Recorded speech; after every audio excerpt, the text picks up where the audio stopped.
Pancasila dalam kehidupan anak bangsa.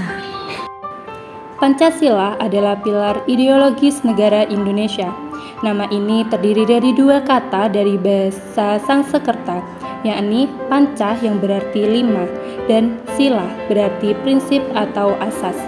Pancasila merupakan rumusan dan pedoman kehidupan berbangsa dan bernegara bagi seluruh rakyat Indonesia. 5 ideologi utama penyusun Pancasila merupakan 5 sila Pancasila. Ideologi utama tersebut tercantum pada alinea keempat dalam pembukaan Undang-Undang Dasar 1945 yang berbunyi, pertama, ketuhanan yang Maha Esa.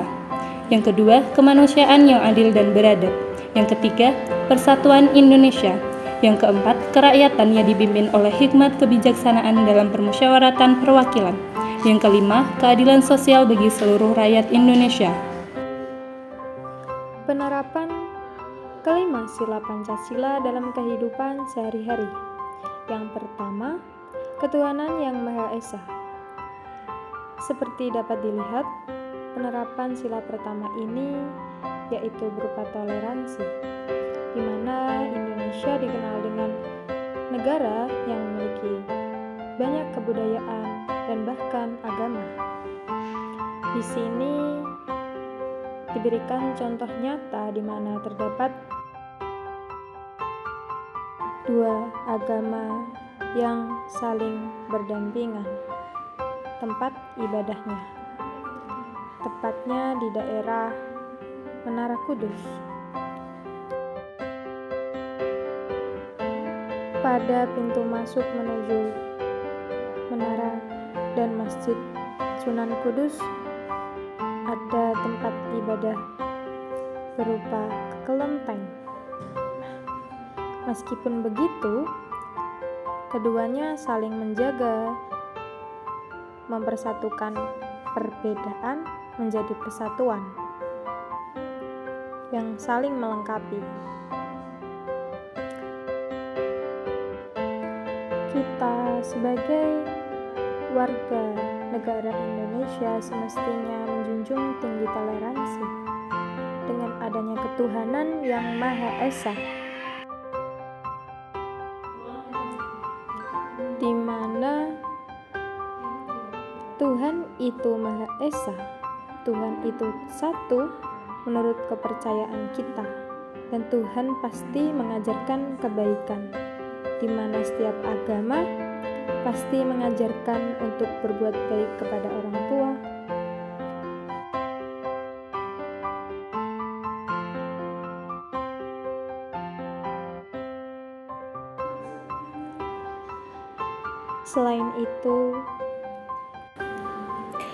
Selain itu, dengan kita melakukan apa yang diperintahkan oleh agama yang kita anut, itu juga termasuk penerapan dalam Pancasila sila yang pertama. Seperti kita melaksanakan sholat saat adzan berkumandang tiba yang menandakan panggilan kita untuk menyembah Tuhan kita.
Selanjutnya, sila yang kedua yaitu kemanusiaan yang adil dan beradab.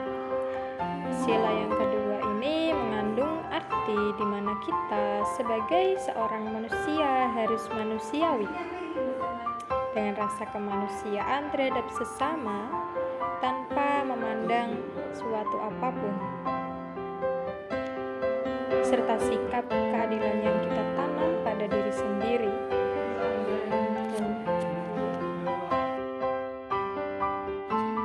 Serta kita sebagai manusia harus memiliki adab.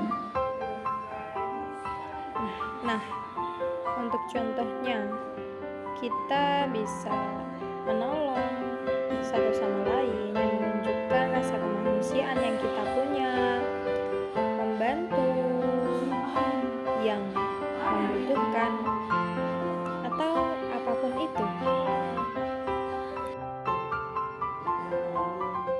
Dengan kita berlaku adil terhadap diri sendiri, terhadap teman, terhadap manusia, siapapun itu. Serta yang paling penting yaitu beradab. Kita sebagai manusia harus memiliki adab yang baik. Itulah yang menjadikan kita nanti sebagai manusia yang berkemanusiaan dan adil.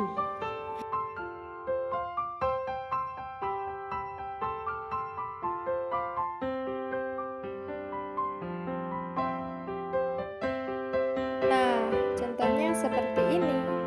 Ketika ada teman kita yang sedang kesusahan, kita bisa membantunya. Dengan kita mendoakannya, kita juga termasuk membantunya.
Selanjutnya yaitu sila ketiga, Persatuan Indonesia.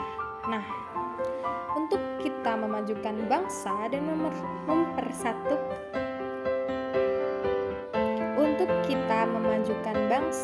mempersatukan bangsa Indonesia ini, kita perlu giat belajar. Nah, giat belajar ini salah satu penerapan dari sila ketiga, yaitu Persatuan Indonesia.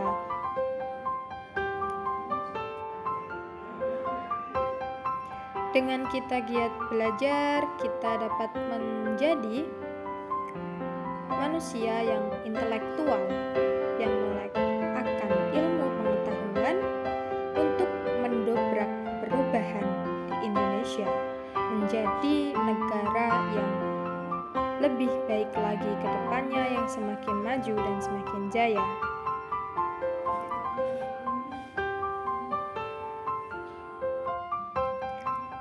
Selain itu, dengan kita belajar, kita nantinya juga akan dapat mencerdaskan tunas bangsa,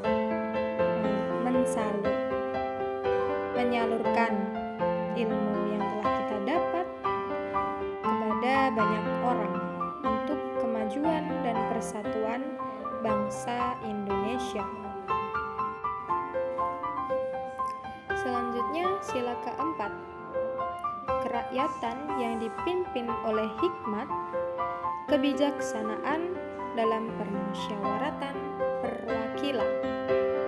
Nah, penerapan sila keempat ini bisa berupa melakukan musyawarah apabila kita akan mengambil keputusan yang keputusan tersebut bukan hanya berdampak pada kita, tetapi juga berdampak kepada banyak orang atau masyarakat luas. Kegiatan bermusyawarah ini sangat penting dilakukan untuk mendapat satu keputusan demi tujuan bersama. Dapat dicontohkan, semisal kita memiliki keperluan pribadi, contohnya kita ingin jalan-jalan, tetapi di sisi lain ada kepentingan kelompok yang lebih membutuhkan kita untuk berada pada kepentingan kelompok tersebut. Nah, kita bisa memilih untuk mengikuti kepentingan kelompok.